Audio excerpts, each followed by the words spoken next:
In the workshop of royal piano restorer David Winston are many ancient musical instruments. This, for example, reputedly belonged to Franz Liszt.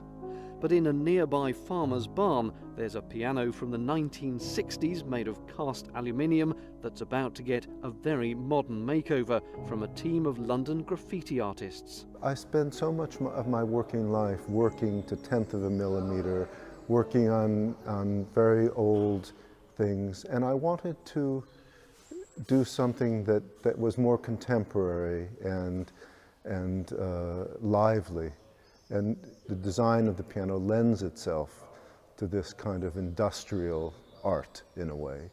Working from a sketch design, the three-man team take the entire day to work their magic with spray cans and marker pens on top of the primer paint applied to the piano in a car body shop. There's a long history of decorated pianos, and going back to the earliest pianos. I mean, whether they were decorated with veneers or they were painted, sometimes by famous artists or designed by famous artists. So pianos have always been used as a kind of vehicle for artistic expression, just not just musically, but also as objects. So this is really just an extension of that.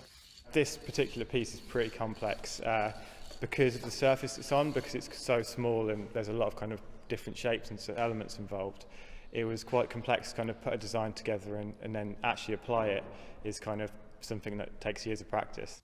After several hours, fortified by soup and sarnies, this is the result.